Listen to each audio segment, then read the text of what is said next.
Maintenant, c'est quoi la roue de Barlow? C'est juste comme, vous le voyez, comme son nom l'indique, c'est juste ici. Donc là, on a bien sûr une roue qui est là. Donc, ici, je considère que on a une roue. C'est ça qu'on appelle bien sûr la roue de Barlow. Maintenant, sur cette extrémité-là, bien sûr, on va considérer qu'on a, donc là, je vais encore représenter la roue qui est là. Donc, sur cette partie-là de la roue, où il existe bien sûr, ça c'est juste du mercure, du mercure qui est là. Donc là, qu'est-ce que je fais? Je place ce qu'on appelle maintenant, si je place ce qu'on appelle un générateur. Donc là, je vais considérer ici un générateur. Donc là, c'est la borne positive du générateur. Et l'autre côté maintenant, c'est la borne négative du générateur. Et là, je vais considérer que cette partie-là, cette deuxième partie de la roue, c'est-à-dire que la partie inférieure, est soumise à un champ magnétique B ici qui est, par exemple, rentrant. Donc là, je vais considérer un champ magnétique B rentrant. Et dans ce cas, le courant sort ici par la borne positive. Dans ce cas, le courant circule dans ce sens-là. Donc là, je vais considérer donc un courant I.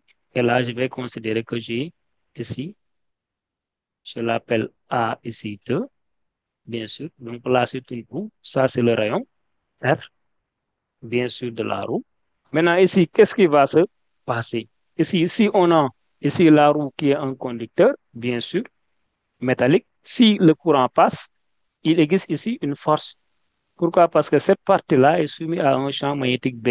Et maintenant, ici, ce qu'on appelle la roue, la tige A2 ici, est soumise à une force F qu'on appelle la force de la place. Et là, quel va être le sens de F? Il suffit tout simplement d'appliquer ici la règle de la main droite. Ici, le courant passe, bien sûr, B est rentrant, donc F est dirigé comme ça.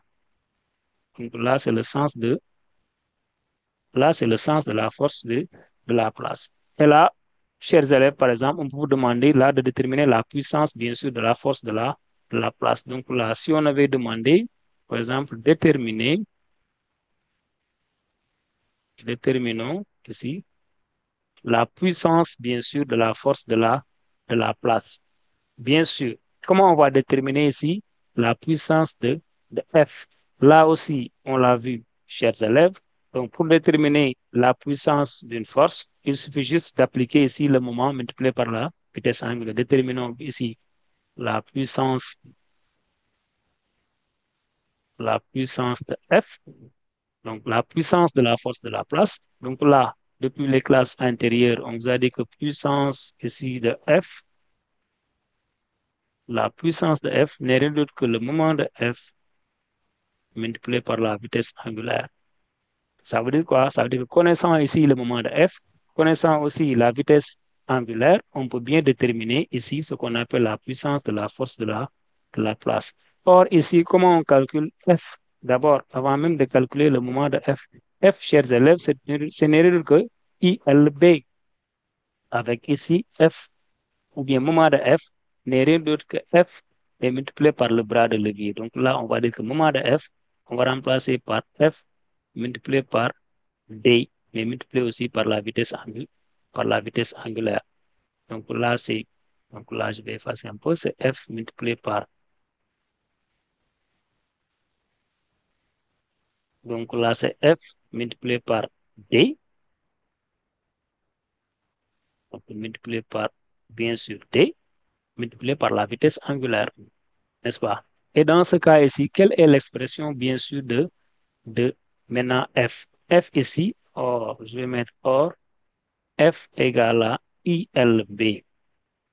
Donc là, c'est l'expression, bien sûr, de la force de la force de la place. Ici, que vaut ce qu'on appelle le bras de levier T? Le bras de levier T, chers élèves, ici est égal, bien sûr, le bras de levier T. Donc, je vais vous montrer à travers ce schéma-là. Donc, ici, F est dirigé comme ça. Ici, c'est ça l'axe de rotation. Donc, ça, c'est le point O. Maintenant, ce qu'on appelle le bras de levier, c'est cette distance-là. C'est cette distance-là. Or, chers élèves, tout ça, donc, ça représente le rayon. Donc, le bras de levier va être bien sûr R sur 2, le rayon qu'on divise par 2. Et dans ce cas ici, je peux je peux dire que ici, F qui est égal à ILB, bien sûr, L ici va devenir bien sûr R sur 2. Donc là, on va remplacer. Donc ici, tout à l'heure, j'ai dit que le, la puissance de F, c'est le moment de F multiplié par la vitesse angulaire. Or, F est égal à ILB. Donc là, je vais remplacer le moment de F. Donc là, je vais vous montrer. Donc là, le moment de F, c'est-à-dire que F multiplié par le rayon qu'on divise par 2. Donc, R sur 2, c'est ça le bras de c'est ça le bras de levier. Tout en sachant qu'ici, F, on peut remplacer F par ILB. Donc, F égale ILB et le bras de levier, ça représente ici R sur 2. Et dans ce cas ici, que va devenir la puissance de F demandée? Ici, la puissance de F, où on avait dit que c'est le moment de F multiplié par la vitesse angulaire. Donc finalement, que va devenir cette puissance-là? Comment noter la puissance de F? Donc, moment de F, on remplace. C'est F qui, bien sûr, fait le bras de levier. F, on a dit que c'est ILB multiplié par le bras de levier D. Le bras de levier, c'est R sur 2 multiplié par la vitesse angulaire. Donc, connaissant I, connaissant L, connaissant B, donc ça représente F. R sur 2, ça représente le bras de levier. Donc là, ça représente le moment de F, multiplié par ici la vitesse angulaire. Donc là, si l'énoncé nous donne la vitesse angulaire, chers élèves, on peut bien déterminer ce qu'on appelle la puissance de la force de la puissance de la force de la place. Maintenant, il nous reste juste une troisième ici application qu'on appelle bien sûr ici la balance de coton. Donc, la balance de coton est une troisième application, mais cette balance de coton-là, on va traiter ça au niveau des exercices pour nous permettre, bien sûr, de savoir si on utilise ici la balance de coton, comment, par exemple, on peut déterminer la valeur du champ magnétique B face à cette application-là.